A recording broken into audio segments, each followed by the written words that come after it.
Hi and welcome to PolyOriginals with Fiona Abel-Smith.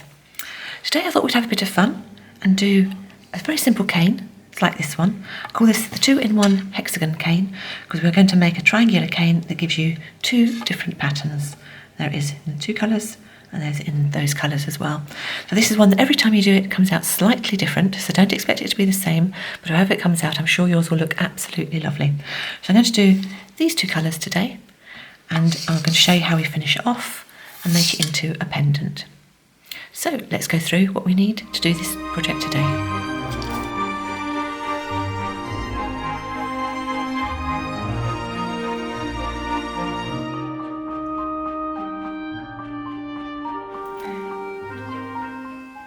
So we don't need a lot in the way of equipment today. A tissue blade or some form of clay blade, which is nice and sharp to cut through the canes. A clay roller. Doesn't matter what size, this was just a smallish one I'm using.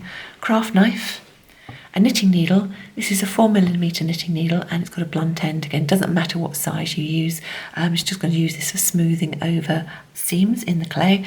It does happen to be size 6 in the USA and size 8 in the UK. A cocktail stick. A little bit of liquid clay. This is some I've decanted, just put into a small bottle for ease of use. A measuring sheet, and this is very important. You need something, it doesn't have to be this one, just something that has some form of graph on it. And this one is freely downloadable from www.printablepaper.net, and I've just laminated it for ease of use. We'll also need a bowl to cook our pieces on, just to give us a nice bit of curvature. This is one I've got from IKEA and is metal, but any glass or ceramic bowl will do just as well. And a bowl is quite helpful because we're going to be using the inside of it to do the second bake as well. So any size, just something with a nice concave on it will work really well. And then, as always, a pasta machine, wet wipes and tissues just to keep our tools nicely clean as we go along. Okay, let's move on to the clays. The clay I'm using today is Fimo Soft, but all brands of polymer clay will work very well for this technique and this cane. The colours I am using are brilliant blue, lemon yellow, white, peppermint and apple green. And we've got a 1/4 ounce or 7 grams of all of these and 1/2 ounce or 14 grams of the blue. This is going to be our outline colour and also the colour we'll have underneath the pendant. And those two are going to go together as a skinner blend, and those two are going to go together as a skinner blend. So the first thing to do is to condition all of your clay colours separately and condition them well. And if you are unsure about conditioning your clay at all, I do have a video with tips and techniques for conditioning your clay, and I'll put a link in the description below the video for you. So here are the clays all very well conditioned, and I've just rolled them up into small logs. And as I said, we're going to do a skinner blend with these two colours and a skinner blend with these two colours. So this one can go on one side for a moment. I was asked recently why in some of the videos I show skinner blends in flat sheets put together with a diagonal, and why sometimes I do it in small lumps of clay. And I suppose the simple answer is, A, obviously to give you options, but B, it depends on the size of clay I'm using, because I'm only using small amounts here, and because I've just literally recently conditioned them and rolled them up into ball, rather than rolling these flat, it makes sense to use them in the shape they're in. So I'll start with this one. So all I'm going to do is we're going to do a skinner blend, and again, for anyone new to skinner blends, I do have a tutorial with lots of information on how to do a skinner blend, and also how I keep it in a nice oblong shape that you'll see that comes out when I finish my skinner blend. So again, I will do the link to that at the bottom of this tutorial for anyone who wants to look at that. But for now, we're just going to make these into triangular shapes, and I'm going to do this very simply by pushing down on the bottom, pulling up on the top, and creating a triangular shape. And then because that's quite wide there, I will simply push it down. We don't need anything exact for this. Those of you who've done skinner blends before will know that as soon as you start putting this through the pasta machine, it goes out of shape anyway, so don't worry too much about it. So this one, exactly the same. Push it down, push it up at the middle to create a triangle, press it down so it's more or less even all the way through. And then I'm just going to put these two shapes together, but offset them, but so that there's a nice diagonal line down the middle. Because when we put this through the pasta machine, we're going to put it through and constantly fold top to bottom, so we'll end up with all green on one side, and then a mixture of the yellow, and then ending up with all the yellow on the other. So I'll just give that a little bit of a roll, because the middle's larger than the edges. And then we can start putting that through the pasta machine. I'm going to put this through because it's quite thick on setting number 2 on my pasta machine, and I'm putting it that way in and then constantly folding bottom to top. And on my pasta machine, 0 is a thick setting and 9 is a thin setting. So I'll put it through once and bring you back. Because this has gone through as lumps of clay, you might want to re-emphasise that even more. So what I will do is I'll move it over until the green and the yellow are matching, but I have still got a bit of yellow left on this side and a bit of green left on that side. And now I'll put it back through, fold first, and continue folding bottom to top, putting it back through, fold first, until I get a nice even spread and a blend across the whole 2 colours. And I'll bring you back when we're at that stage. Okay, so there's our blend, the yellow through to the green, and I'm going to do exactly the same with the white and the blue. So first thing again, creating that triangular form.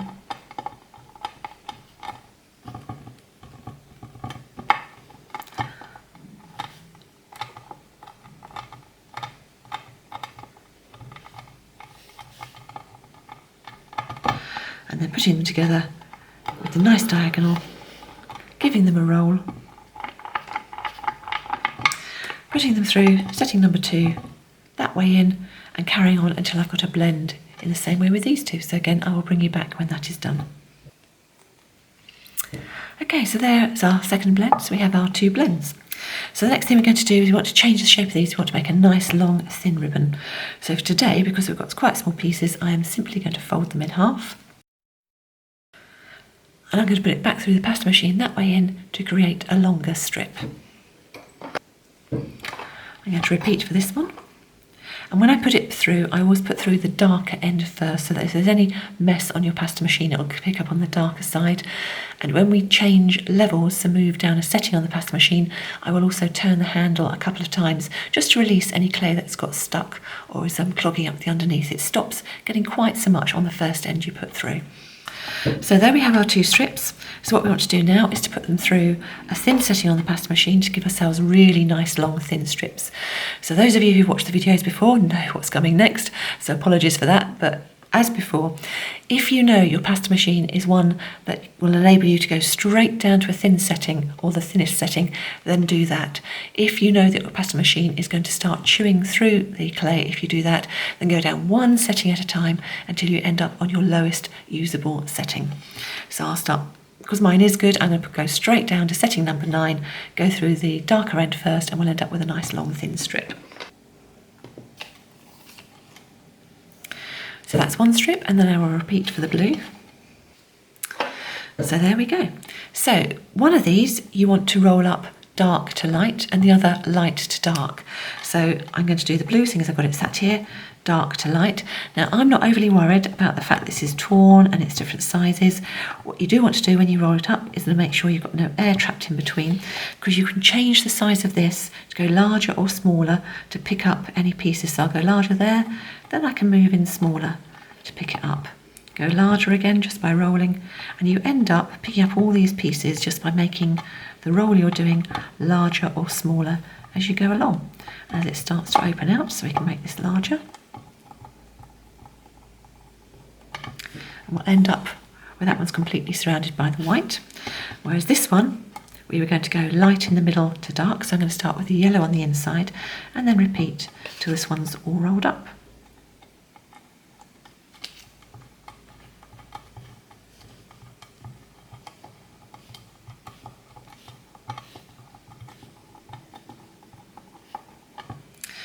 So what we're looking for is 2 pieces that are roughly the same height, so I'm just going to move that one slightly longer.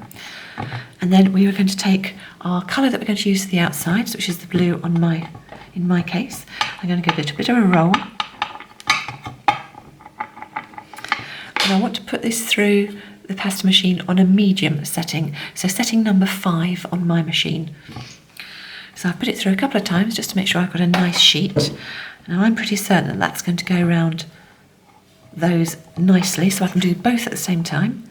So using my tissue blade, I'm going to use that as a measuring tool just to chop down either side. Chop the back end nice and neat, and then I should be able to do both rolls. And all we're going to do is going to wrap this round Find where the join is, so you can see where the seam is there, and then either with your tissue blade or with a craft knife, just chop it away. Close that up nicely, give it a bit of a roll, just so the seam's nicely joined, and then repeat with this one.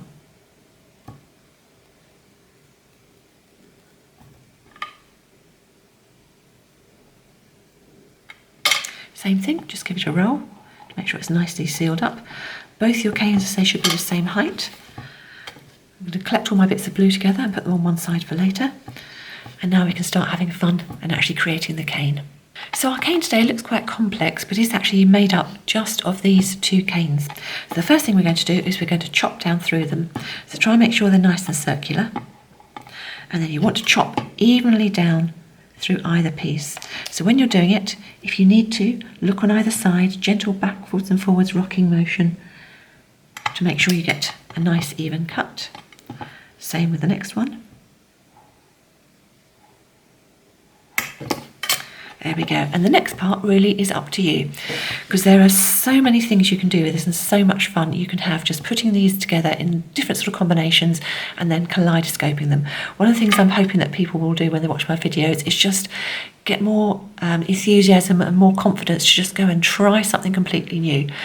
If, however, you want to follow what I'm doing and have the same outcome as in my pieces, then this is the way we're going to put them together. So I'm going to take the two with the darker ring on the outside, so light on the middle, darker on the outside. One's going there, and one's going the other way up and going there. Then the light, one is going there, and one is going there. So quite simple really, just put together like that. Where these overlaps are at the end, we're just going to curl them round, because the great thing about doing canes is you can pull and push the clay any way you want. So curl that round, same this end, I'm just curling that round. So now we've got even bits on either side. Then I'm just going to lay it on its side, and that gap in the middle there, I'm going to push either side here until I force it up. And can you see where that seam is going to be between the two pieces? That's going to become the top point of a triangle. So I've just gently pushed it in, pushed down the bottom until I've changed that shape into a roughly triangular shape. And now we've got that rough shape, I'm just going to make it longer, concentrate on these points, turn it on its side, concentrate, you'll see that you have a crease in the middle at the bottom. And I'm just making it slightly longer and pulling it. At times, if the end is very uneven, I will turn it on its side and I'll pull the ends down to make sure it's nice and even on the end. And once it's got to a size probably about a couple of inches, 5 centimetres in length, I will chop down the middle to see what we've got. So when you chop it down, you can put your two bits together like that. Have a look, make sure that the crease joins along the back. So now, of course, we've got a diamond shape, but I want to make it a triangle. So what I'm going to do is I'm going to press down to flatten out this bottom bit and keep this bit nice and tight and sharp at the top. So simply turn it on its side like that, with your fingers on the top. Actually, let me do it this way up so you can see what I'm doing. So with my fingers on the top like that, I'm going to press down on these two sides until they flatten down. If the top opens out, that's fine, don't worry about it. And now you've changed the shape. So I'm going to keep it in roughly this shape, but again, just working along, pulling and pushing inwards as I go to make this. Same thing again, about 2 inches, 5 centimetres in length. Every so often, turn it on its end to make sure that those bits are nice and flat as well. And I'm trying to make sure I keep it even as I go so that the width this end is the same as the width this end. And then same again, just chop down the middle, put it together, and this time you should have more of a square shape. Do one end, again check along the bottom, see if you can make all those bits marry up. And now we have a nice square cane. But you know me, we don't want to stop there. I'm going to change it again, and I'm going to do exactly the same again, make this square cane into a triangular cane. And the reason I keep doing this was every time you change a square into a triangle, you get some round movement forming as you press down. So again, I'm going to keep this bit towards the top. I'm going to flatten this bit down, so exactly the same as we did before, holding with your fingers on, press down, wiggle it a bit, press down, until you have made that square cane into a triangular cane. And by doing that, as I say, you will have created all sorts of round movements in your piece. So we are now at the stage where we are going to stop, because this is the shape of the cane we want, which is triangular. However, we are going to make a nice hexagon piece. And for those of you who remember your maths at school, you will know that a hexagon is made up of 6 equilateral triangles. And equilateral triangles are the easiest ones to do in a polymer clay cane, because all you need to do is just reduce this cane down, making sure that as you reduce it, each side, so each of your 3 sides, is the same width. So what I'm going to do is I'm going to start pressing down, pressing in at the bottom, turning it round, pressing it in, turning it round, and keep doing that until we end up with a nice regular even cane on all 3 sides. I will, of course, every so often, as I'm doing now, turn it to make sure that the ends are nice and neat as well. And I will also flip it round that way, because I know with my hand I will generally press harder when I'm first doing the motion, and if you don't do that, one end of your cane can end up a lot thinner than the other. Once it starts working quite nicely, I'm going to start using the measuring sheet, because I only want this to be about 1 inch in width. So I will put the edge of my cane up against one of these sizes, and I've still got quite a way to go, so I know I can press in quite hard on this side. The other thing about doing 1 inch is you know that if you've got an equal triangle, this top point should be right down the middle. So as well as making sure that these sides are even, I will make sure that this top point is nicely central over the bottom plane of my cane. And it's little things like that that make a huge difference when you go to put these pieces together to make your hexagon. Because what I'm working towards is to try and get my cane as perfect as possible in size and shape, so that when I kaleidoscope it, there is very little work I need to do, and the pattern will be mirrored really neatly and evenly. So, as I say, I'm just working as I go, pressing in with my fingers, keeping the cane nice and even. And we're starting to get down. The other thing I will often do when I'm starting to get close is I don't need very much for what we're doing today. So I'll take off a chunk, put one to one side, and then only work on a small bit, because it's much easier to work on a small length and get it precise than it is to work on a longer piece. So now I'm really starting to look. Make sure that top piece is nice and central.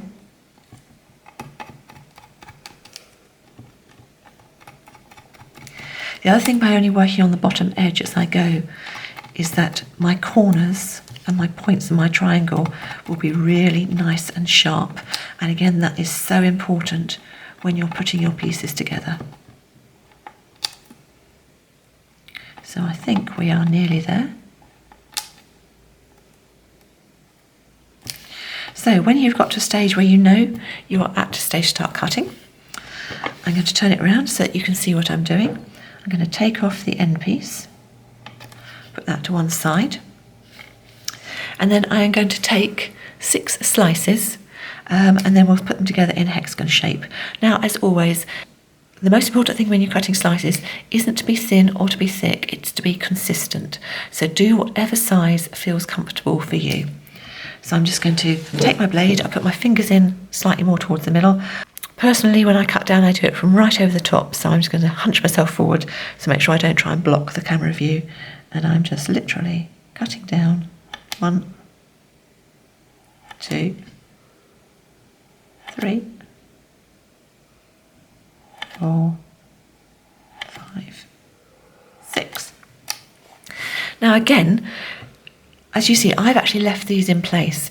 You can cut down, pull them away, cut and pull away. It really depends on what you're doing and whatever makes you feel comfortable. Because they're all closely together with the end of my tissue blade there, I will actually just loosen them off. And then you can just sort of push them down if you want to.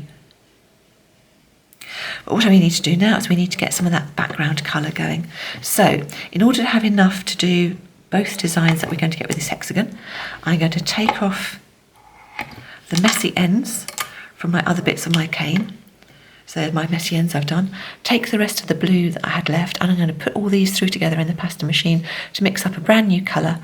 So that'll be the underneath of the piece that we're going to do. And if you mix up all the colours that you've already used in the cane, you automatically know that they're not going to jar, they're going to be a matching colour for the piece you're going to use. So I'll just put this through, and just to show you, when I mix my colours, I'll take my piece and I fold it so that I take the outside edges to the middle and then put it back through the pasta machine so the folds are on either side. And generally you can mix up new colours in about 10 to 12 passes of the pasta machine by doing that. Sides to the middle and put it through so that folds are at the sides. Okay, so we've ended up with quite a nice sort of dusky turquoise colour, and I've put this through on setting number 3 on my pasta machine, so nice medium thickish type setting. And now we can start putting our pieces together. So there's 2 ways we can put our patterns together. I'm going to start by putting them through this way, and I've started by doing that to show you about the tell. So whenever you're putting your pieces together, even if you've been really even and neat, generally the pattern will have skewed one way or other where you've put the 2 pieces together. So can you see here, this doesn't actually match. So I know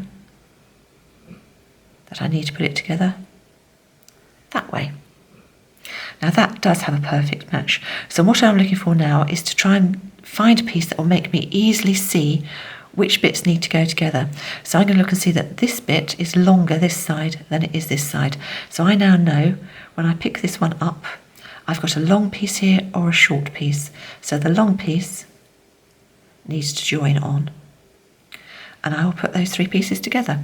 Next thing I will do on my measuring sheet here with the blunt end of my blade, I will actually just straighten that up, so that when we lift those over and put them on there, we've got a nice straight line.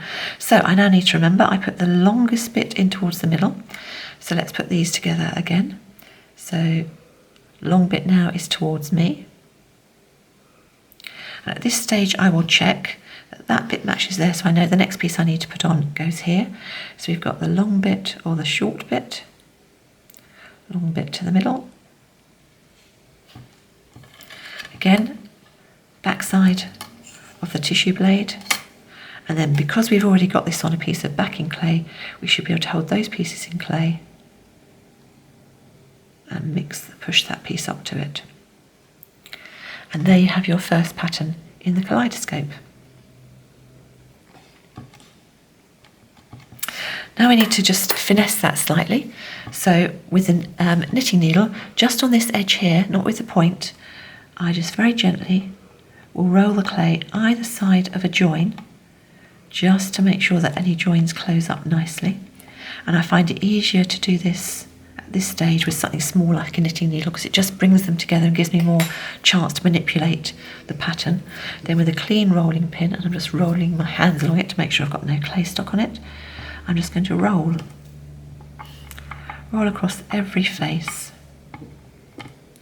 to make sure it's nice and neat. And then lastly, and this is where again you can use your blade to help finesse the piece, hexagons should be parallel on either side. So with the blunt end of your blade, you can just push the clay wherever it's become slightly out of shape.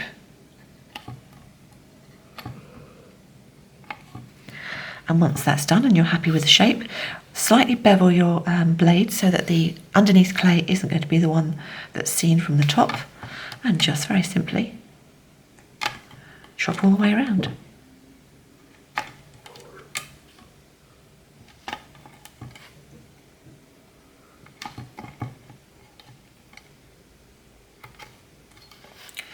With your blade underneath, run it underneath and pick the piece up. You can sort of have a good look at it, give it a slight pull, see whether it needs to be adjusted in any way or form, and then look at which piece you want to be upwards and which piece you want to be down. Now obviously you can either put it on so it's going to be flat at the top, or you can put it down so it's going to be pointed at the top. I'll probably do a point, and I'll probably do something like that. So I'm just going to put it on the bowl, very gently press it onto the bowl, making sure I don't leave any fingerprints. My final recommendation would be look at it again before you put it in the oven. It's amazing how many times you see a little speck of clay or something. You can always use a wet wipe just to wash anything off. So there's our first pattern. And all we need to do now is to cut another 6 slices, and then we'll have pattern number 2. So here we go, I've done the same, got my background sheet of clay at setting number 3, put together my pieces of, or slices of cane, and then we can put them together like that to create a different pattern. As before, knitting needle, just neaten up.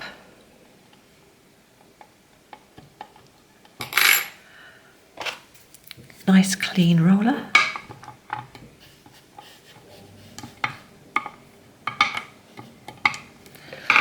And then neaten up the sides.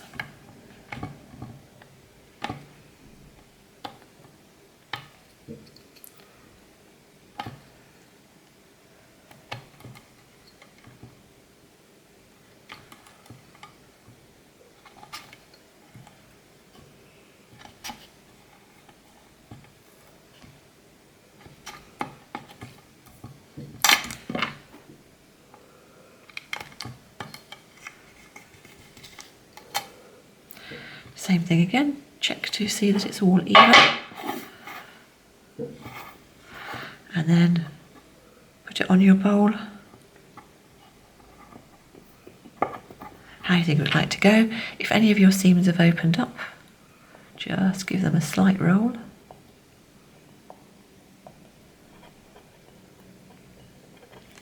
Check for fingerprints, check for any bits of clay that shouldn't be there. And then I will always cover my bowl completely in a piece of foil, just to make sure that if the oven spikes during baking, it protects the clay. And other than that, just bake as per the manufacturer's instructions for the brand of clay you are using. And then once they're baked, I will bring you back and show you how we're going to finish them off. So here are our pieces fresh from the oven. So they've all been baked and finished.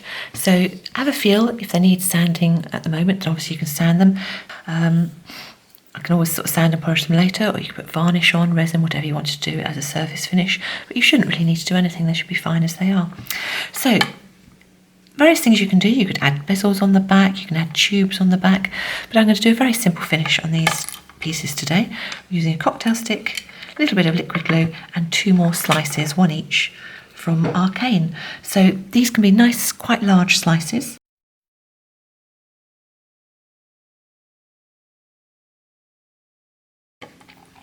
The slices need to be thick enough that they'll hold for a piece of thonging or something to go underneath them. So the next thing to do is to decide which way up you want your piece to hang, whether it's going to hang flat along the top or whether it's going to hang at a point. I think that one will do flat, just to show you how to do that one, and this one will do at a point. And the thing to do is to choose which side's going to be uppermost. Get a little bit of liquid clay on your finger. So, and have a look around, do spend a bit of time, because it'll definitely look better one way up than another. So I think I'm going to do that. And whilst it's facing towards you, put some liquid clay on the back, just where you're going to put your background piece. It's amazing how when you turn it over, you immediately lose track of which bit you were going to put it on. Same with this one, we'll do them both at the same time. So I'm going to do that point uppermost.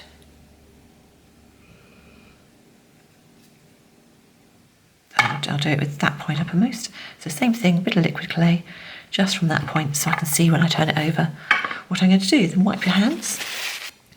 So this one, which we're going to do in this point here, I then have 2 options. I can either put this way up with the channel running through, or I can do it pointmost, uppermost. So I think for today I'll do it like that.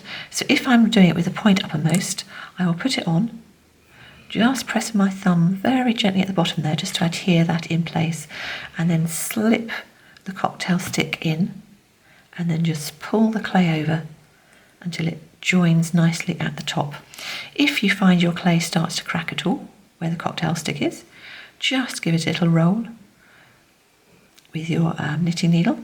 So press down, make sure that those bits are nicely adhered to the liquid clay, and then with your tissue blade going away from you, very gently cut away any of the excess clay.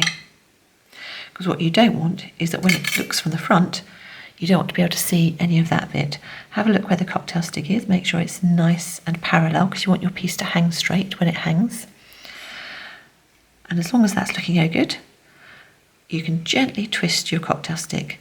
Now, because I'm going to bake these back in the bowls, I don't want the cocktail stick in place because it's too long. So for me, I'm just going to gently twist, remove the cocktail stick, and I will bake it as is. And that channel will stay exactly as it is, and that's a nice big channel. That'll take up to a nice bit of leather thonging in there or something for a very simple connection. For this one, where I'm going to put it flat across there, I will actually put that piece flat first and press that piece into place, and then slip my cocktail stick underneath and then press down, and again just get smoothing it down to make sure that both the top and the bottom are nicely adhered. If the clay starts to split at all across the cocktail stick, just give it a roll till it joins back. And with this one, you shouldn't even need to have to take any excess off, but do have a check first, make sure you can't see it on the other side.